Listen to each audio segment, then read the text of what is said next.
What's going on, people? Welcome to United View. Welcome to the Manchester United versus Leicester City preview ahead of our game on Sunday at Old Trafford. And you know what? Some may say back to business in the Premier League and back to the title race. Some may say back to the race for the top four. Well, Some may just say... You say some. I mean, did we not end a recent stream with me asking you the question, are United in a title race? And what did you say?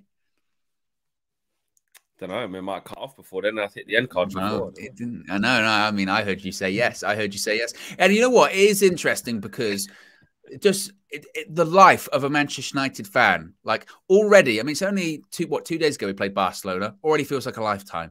Yeah, it's crazy. It's on to the next, on to the next. So quick. I've already changed my mind on that because I was looking at our next 5 games versus Arsenal's next 5 games versus City's next 5 games. And it's like we've got Newcastle away, Liverpool away.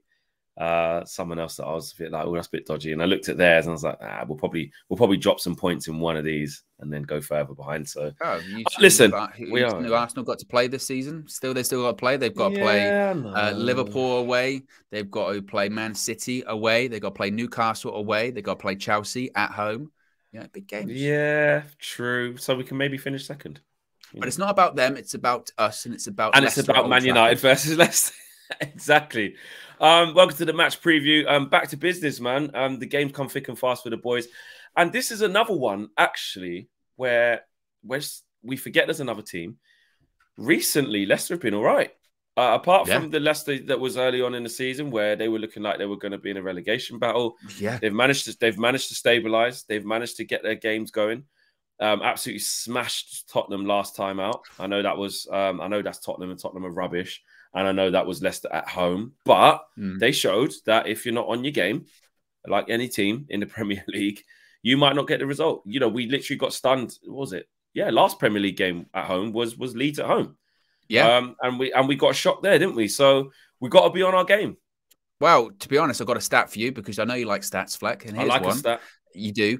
Manchester United won the reverse fixture 1-0 against Leicester earlier on the season. That actually ended a run of 4 Premier League games without a victory against the Foxes. Drawn 2, lost 2. Our recent form against Leicester hasn't been great. Now, granted, you would say that Leicester, it's more so because in recent years they have been a side that was really knocking on the Champions League door. You forget they spent a huge amount of time. They were Newcastle. They spent a huge amount of time in the top 4 and it didn't work out for whatever reasons. But the point being is that our record's not been great recently. We turned that around earlier this season, as you mentioned. Leicester at the time, I think they were bottom when we played them at the King Power. We put them bottom. So they have improved since then. It's going to be a difficult one. I think maybe my confidence is still high. I still think we'll get a result. And I still think we'll get the job done. But I can't sit here and say that, that what happened last time at Old Trafford against Leeds didn't just make me feel a little bit like, well, actually, I thought we were kind of a bit invincible at home now. We were kind of just, they were a bit formalities. And, we didn't lose that game, importantly. But the point being is we're going to have to show up. And we do have players missing, possibly. So it's going to be interesting. Well, I'm looking at Leicester's sort of last 4 games, which is, and the reason why it's 4 is because before that, that's when they was on the awful run. But the 4, I think, is a good indication that they're kind of stabilising. So they played Brighton at home and drew 2-2. And we all know how good Brighton are. Okay, Walsall in the FA Cup, that's fine. They beat them. Then they went away to Aston Villa and won 4-2. And that was a bit of a weird game because Villa were kind of keep getting the lead and then they broke away. Then they smashed Tottenham, and then now they find themselves playing Man United and Arsenal back to back. So for them, they could face 2 back-to-back losses and then it goes back to square one again. You never know. But that's who they've got. That's what they're up against. And I just think we're in a position now with our games where they get quite hard to predict how the team's going to be because we just take it for a given that we're going to keep being fit and ready and fighting fit. But then every so often you get a Crystal Palace. Every so often we're getting a Leeds home. And we've done really well to rectify that Leeds away. Yeah. But even for large parts of Leeds away, it was in the balance. Let's not get it twisted. We weren't great. Up to the 80th minute, Ten Hag found a way. The subs impacted the game. But we have to... What I'm saying is we're not cruising to victory in all of these games. We're not. No. And this is going to be another game, in my opinion, where it's not going to be easy, where Leicester are improving in confidence. Do I have full belief that we'll win the game and get the right result? Yes, because we're confident right now and we're on fire. Certain players are on fire, i.e. Marcus Rashford and a couple of others. But I back us to get it done. But I'm also very cautious that and obviously aware that we just can't put our hat on like that United will start quick or do what they need to do or be on point, because the games are just coming so thick and fast. That's natural. Yeah, fatigues are a real thing, and we have seen that in a couple of more so the Premier League games. I mean, I think it's almost difficult to look at that Barcelona game, because even if you're tired, you can get up for Barca at the Camp Nou, right? You're gonna show energy, and that's what we did. But we have seen Leeds home and away. We started 4 consecutive halves of football. We started slow, really slow, because we just looked tired because we're playing so many games.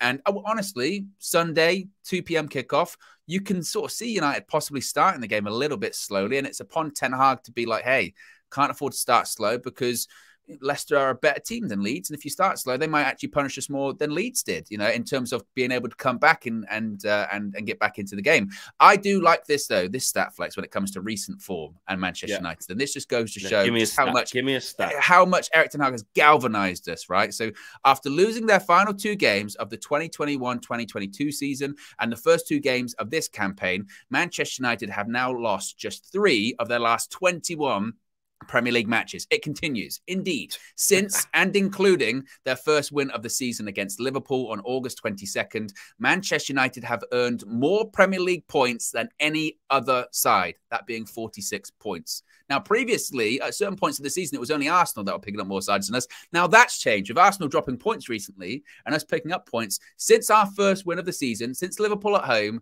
no Premier League side has picked up more points than us. And it just makes me think, imagine if we started that season properly. But if we started the season properly, would we have got to the point we are now? I don't know, hypotheticals. But the point is that we're in very good form still overall. Very good form overall. We're not losing football matches. You're not losing many football matches. You know, the loss against Arsenal, the type of loss that it was, you can stomach that. We left that somewhat positive. At not being derailed, and we went on to prove that as well, didn't we? That we'd be fine, and we've won every game since, apart from obviously even when we're drawing points, it feels like losses, but they're not. They're not losses. You know, we drew against Palace away, and we go, oh, it feels like a loss. We drew against Leeds, and we go, it feels like a loss, but it's not. You know? So we haven't won every game, and then there was the Leeds draw as well. So you know, we have been up and down in performance levels, but in terms of results, they've been somewhat consistent in terms of not losing. You know, and that's something to shout about. In terms of players coming back in, you know, it'd be interesting to see how Ten Hag rotates, what he does, how, you know, who gets a little bit of a rest, who doesn't get a little bit of a rest, because you know, Martinez is back available. Sabitzer will have to play because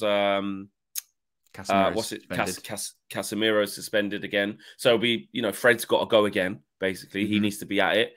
You know, you look at Weghorst in this 10 position, and you're thinking he plays. He plays the 10 position. Playing. Yeah, he plays 10 again tomorrow. Why wouldn't he? Yeah. Well, if Anthony's still not quite back fit yet, and you know, Jaden on the left, it's working. It's working. I don't see why he would change that. I think he'll play Weghorst as the 10. I tell you what, Flex, that's crazy. I tell you what. We're talking about Marcus Rashford being in so much form on left hand side. Is he actually our answer to being a striker? For now, yes. You know, not at the end of the season. I still think we'll go for Osimhen or Kane or something like that. But for now, and you know what? I think Rashford's the striker. And you know what else? If you think about it, when Anthony gets back, if you think about it, it's okay anyway, because then you drop Weghorst to the bench, you put Bruno back in the 10, Rashford up front, Sancho on the left. I mean, you say that, do you? Do you say to Anthony, fire out? I thought he was going to say what? No, Bruno, sorry, Weghorst is there, so you can't. No. Well, mate, who knows? Do you say like, Anthony, okay, you're back in, but this is working at the moment. You've got to wait. In the same way that Aaron Wan-Bissaka, you know, he playing at right back. Dalla got injured. When Dalla came back, it was like, mate, Dalla, you got to wait. This guy's, it's working. It's playing well. Ten Hag rewards people. It depends how. It depends. Yeah, it depends. I do think he obviously, with Anthony being his guy, which we know, and he plays an awful lot. He wants. I think he wants the balance of having Anthony back as soon as possible. I think Bruno. I think it's more of a compliment to Bruno to say, we've got a couple of injuries. We've got to reshift stuff. Weghorst isn't really getting the ball. We need that threat in behind. I want to drop him a little bit deeper. You're adaptable to go out there. It's not a diss on Bruno to say, Weghorst can play 10 instead of you. That's not what's going on. This is only happening because Anthony's injured.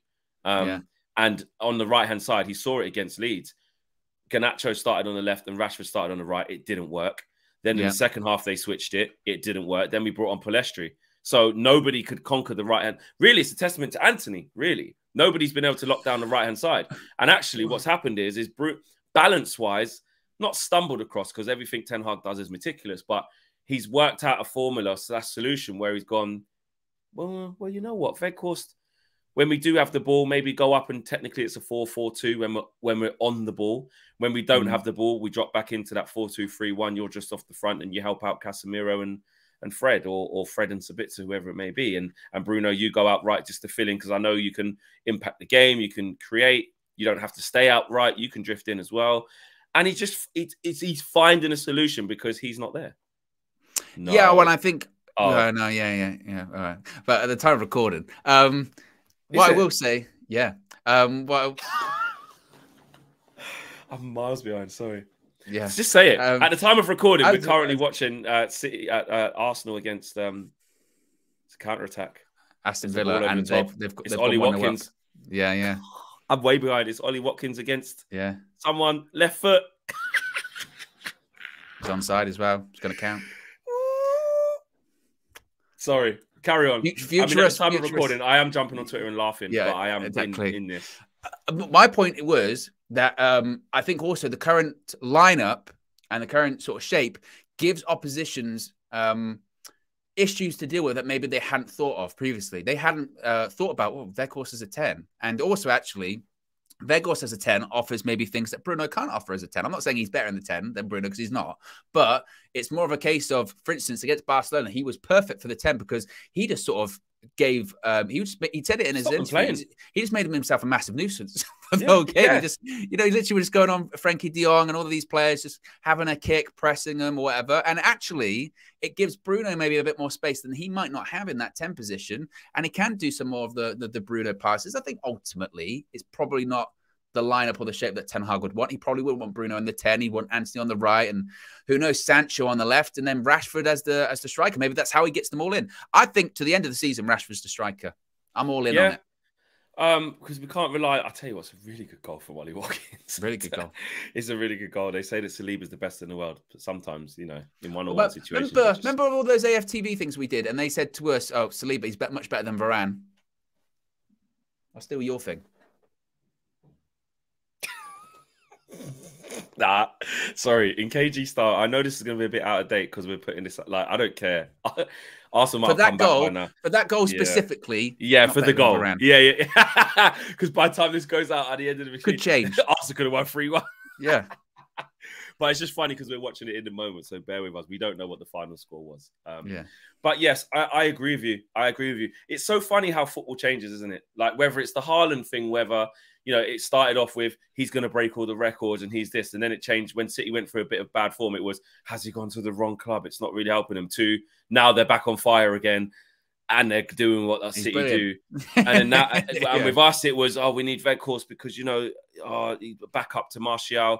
Not really back up. Probably going to play quite a lot of games. Plays every single game since he's come. Then it's like, not really a striker. Need a number 10 Weghorst. Like it just changes, and then it becomes Rashford. Actually, historically, back to goal is just not what we need up front. It's just this season, it doesn't matter whether he's up front, on the left, on the right. Well, on the right, the last time was poor, but even before that in the season, a couple of times he's had to go on the right. He's just proved it. So it's Ten Hag. It's Ten Hag finding solutions. Who's going to play on the left? It's going to be Garnacho. Is it going to be Sancho? It's going to be Sancho. But I mean, just in general, in terms of those options, we were like, Sancho come back in. He'll probably be on the right. He'll probably be as a 10. Now we're going, I'll be on the left. Maybe with, it's great. Yeah. It changes. Do you think Dalot comes back in? Yes. Can't call it, do you? It's kind of I think he does. I think he does. And you know what? Because I think Wan-Bissaka is going to play on Thursday. Because I thought he did really well against Barcelona. At the start, he was a little bit shaky, and I thought, his position looks a bit off. But then Kenny did a really good point after the game. He said, actually, I think he was told, don't go out too far wide. Don't meet him. Let him come towards you because they won't be able to get past you.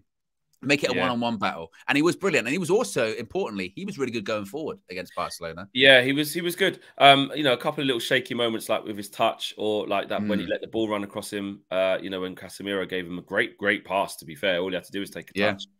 And then after that, only him can get back and get a touch on that ball. Do you know what I mean? Exactly. So it was. I think it was Dalot. really... I think Dalot starts tomorrow because I think he might just rotate a little bit. He might just think actually we need, because you do need to get minutes into Dalot. He's coming back from a hamstring injury, and it's important that you're sort of staggered back correctly. So I think Dalot probably starts tomorrow. But I still think back to left back. Yes. I tell you what though, I don't think Varane plays tomorrow.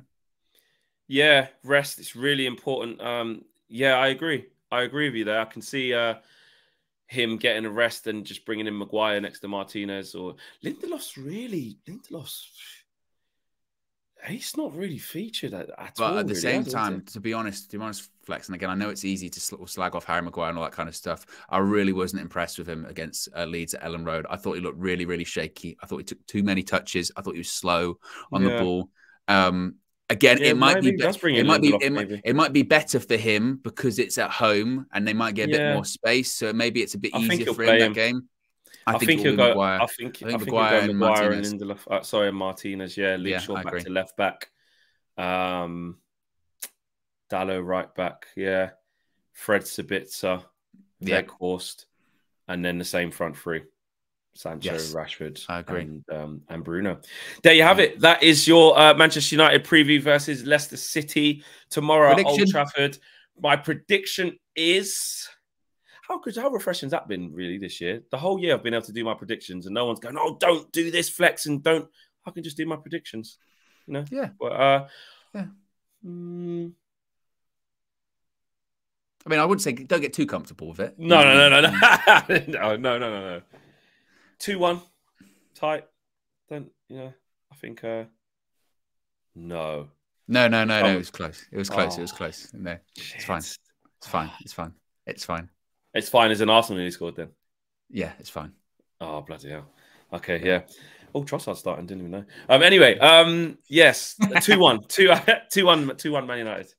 I'm going to say 2-0. I'm going to say 2-0. I think we'll win it, but I do think it'll be a bit challenging. But I'm thinking, I'm hoping for a clean sheet, certainly. Yes, agreed. Let us know what you guys think in the comments below. Let us know your predicted 11 as well in the comments below. And we are out of here. Take care. Peace.